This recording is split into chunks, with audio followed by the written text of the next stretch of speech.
अपमान करने वाले को ऐसे दिखाओ उसकी औकात। खुशहाल जिंदगी के लिए आचार्य चाणक्य ने कई नीतियां बताई हैं।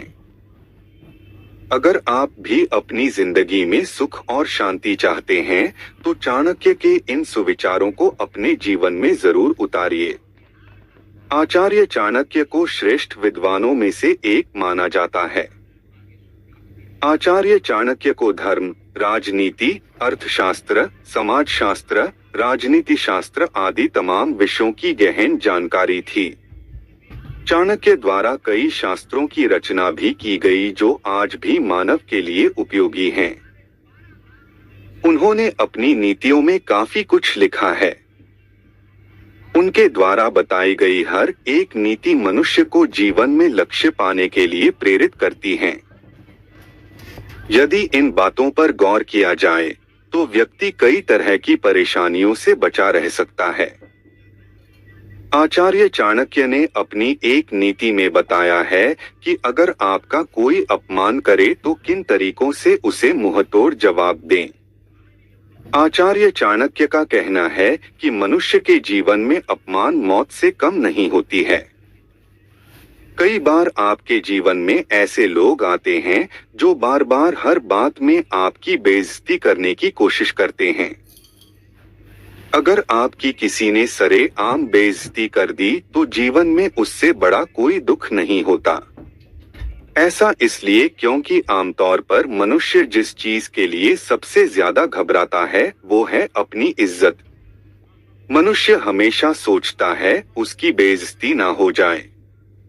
हालांकि कई लोग ऐसे होते हैं जो अपमानित होने पर उसका मुंह तोड़ जवाब नहीं देते। ऐसा करने वाले इंसान को जिंदगी में कदम कदम पर अपमान का घूंट पीना पड़ता है। अपमान का घूंट जहर से भी ज्यादा कड़वा। अगर आपका कोई बार बार अपमान कर रहा है तो उसे वहीं रोकिए। जिस तरह से बीता हुआ वक्त वापस नहीं आता है, ठीक उसी तरह से अगर किसी ने आपका अपमान सबके सामने कर दिया है तो आपको लोगों की नजरों में वो जगह नहीं मिलेगी। इसलिए अगर कोई आपका अपमान करे तो उसे उसी समय मुंहतोड़ जवाब दें। आचार्य चाणक्य का कहना है कि अपमान का घूंट जहर से भी ज्यादा कड़वा होता है। इसी वजह से इंसान का जीना मुश्किल हो जाता है। जख्मों को फिर से याद दिलाने की कोशिश। कई बार होता है अगर आप उस अपमान को भूल जाएं, लेकिन आपके आसपास के लोग ऐसा नहीं होने देंगे। जब भी उनको मौका मिलेगा तो वो आपके उन जख्मों को फिर से याद दिलाने की कोशिश करेंगे ताकि आप खुद में बुरा महसूस करें। दुश्मन को इस एक काम से सिखाएं सबक, हमेशा तकलीफ में रहेगा विरोधी। दुश्मनों पर विजय प्राप्त करने के लिए चाणक्य ने एक अचूक नीति बताई है, जिसे अपनाकर शत्रु को कड़ा सबक सिखा सकते हैं। जीवन की तमाम तकलीफों का समाधान चाणक्य नीति में बताया गया है। किन लोगों पर भरोसा करें, कैसे दुश्मनों पर जीत हासिल करें, ऐसे कई विषय हैं जिस पर आचार्य चाणक्य ने अपने विचार साझा किए हैं। इन्हें अपनाने वाला हमेशा खुशहाल जीवन जीता है। दुश्मनों पर विजय प्राप्त करने के लिए चाणक्य ने एक अचूक नीति बताई है, जिसे अपनाकर शत्रु को कड़ा सबक सिखा सकते हैं। चाणक्य के अनुसार दुश्मन को सजा देने का ये ऐसा तरीका है जिसका कोई तोड़ नहीं। आइए जानते हैं चाणक्य ने विरोधियों को देने के लिए कौन सी कठोर सजा बताई है। दुश्मन को सजा देने का अचूक तरीका है सदा खुश रहना। चाणक्य आचार्य चाणक्य ने इस कथन के जरिए बताया है कि दुश्मन कितना ही ताकतवर क्यों न हो, अगर वो आपको पीड़ा दे रहा है तो उसके सामने खुश चाहिए। चाणक्य के अनुसार दुश्मन के लिए ये ऐसी सजा है जिसका कोई इलाज नहीं। दुश्मन पर जीत हासिल करने का ये अचूक उपाय है। जिसमें न किसी हथियार की जरूरत है, न ही सहयोगियों की। आप अकेले ही खुश रहकर विरोधियों को ऐसा दर्द देंगे जो सीधे उसके कलेजे पर वार करेगा। विरोधी अपनी दुश्मनी निकालने के लिए सदा व्यक्ति को तकलीफ में देखना चाहता है, लेकिन अगर आप उसके सामने हर परिस्थिति में खुश रहने की कोशिश करेंगे, तो ये उसके मुंह पर करारा तमाचा होगा। साथ ही हंसते हंसते परेशानी का हल निकालना भी आपके लिए आसान हो जाएगा, क्योंकि इससे विरोधी के हौसले पस्त हो जाएगा और ये उसके लिए सबसे बड़ी सजा होगी। जीवन में कई बार ऐसा मौका आता है जब कोई अपना हमें धोखा देता है, पीठ पीछे वार करता है। ऐसे हालात में व्यक्ति अपने करीबियों को सजा नहीं दे पाता, क्योंकि वो दिल के करीब होते हैं।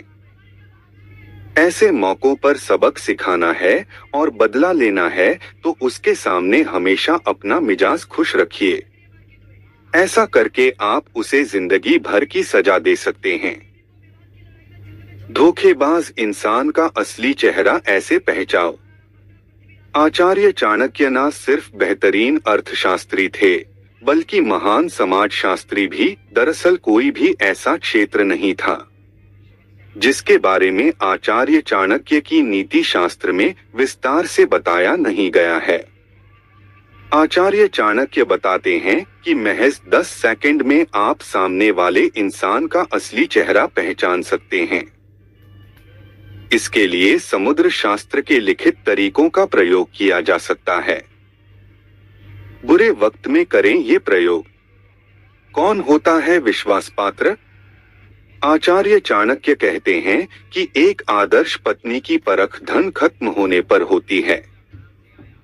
जैसे माता सीता ने हर परिस्थिति में भगवान राम का साथ दिया, उनके साथ महारानी होने के बावजूद वनवास झेला, वो एक आदर्श पत्नी थी। जबकि मतलबी पत्नी धन खत्म हो जाने पर पति को छोड़कर भाग जाती है। सांप के चरित्र वाले लोग।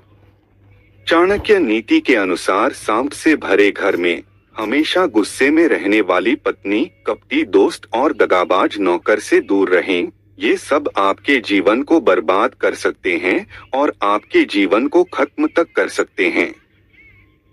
मीठी मीठी बातें करने वाले।